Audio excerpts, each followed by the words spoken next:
Bonjour, aujourd'hui nous allons effectuer un premier projet utilisant l'IPC de résologie. Ce premier projet utilisera la cible Raspberry Pi et utilisera également la carte d'entrée-sortie PiFace.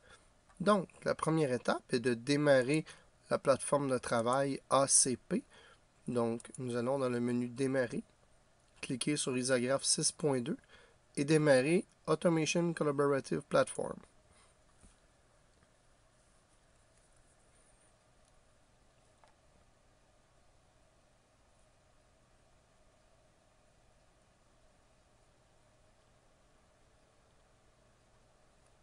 Ensuite, nous allons créer un nouveau projet. Donc, File, New Project. On choisit le gabarit de travail IPC 10 Home Raspberry Pi B, puisqu'il s'agit d'une cible de type Raspberry. Et on peut laisser les données de nom de projet et de location par défaut.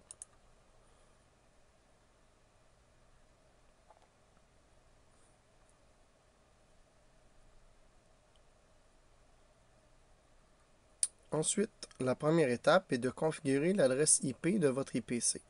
On peut le faire en cliquant sur le lien qui réunit l'IPC au réseau et en modifiant l'adresse IP dans la boîte ici. Donc, j'entre l'adresse IP de mon IPC, 10.72.0.104. Ensuite, on va expandre l'arbre dans le projet jusqu'à l'item ressource 1 sur lequel on va cliquer droit et sélectionner l'item IO Device. La fenêtre ici vous permet de voir les entrées-sorties qui ont été définies pour votre ressource. On va maintenant en ajouter une en cliquant ici sur Add Device et sélectionnant le PiFace.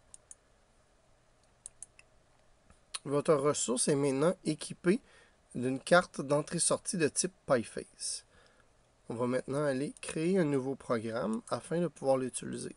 Donc, dans Programme, on clique droit, Add New Structure Text. Maintenant, on double-clique sur le programme fraîchement créé.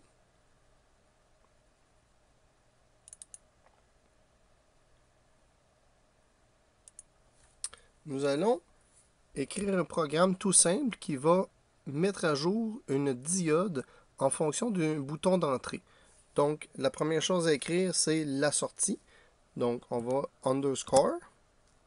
Et là, on va descendre avec les flèches jusqu'à ce qu'on obtienne la sortie désirée. Donc, ici, c'est la première sortie sur le PiFace. Point pour accéder à la liste des éléments de la structure. Et on va choisir Value. Ensuite, 2 points égale le signal d'entrée. Même chose, underscore. IO, IU 000, point value. Point virgule. Enter. Maintenant, comme vous pouvez le constater, la valeur de l'entrée va être écrite dans le signal de sortie ici. On sauvegarde.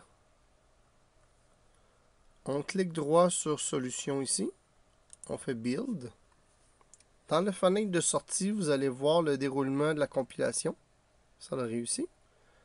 Ensuite, on clique droit sur Device et on fait Download.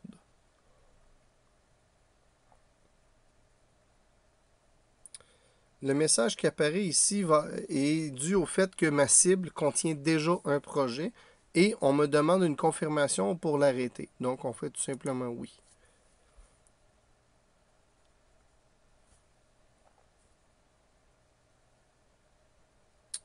Le téléchargement a été effectué avec succès. Vous pouvez maintenant tester votre programme.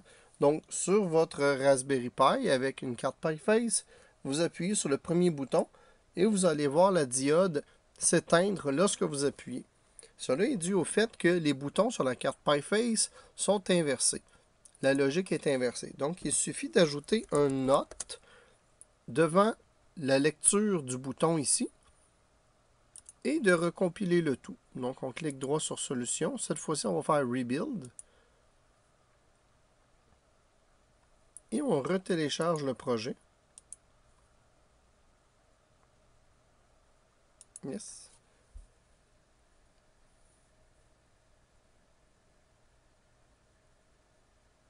Maintenant, vous devriez avoir un PieFace qui réagit en appuyant sur le bouton et la lumière va s'allumer. Et voilà. Donc, c'est aussi simple que ça. Je vous remercie de votre attention et j'espère que vous allez avoir beaucoup de plaisir encore avec de nouveaux projets sur l'IPC de Raspberry. Bonne journée.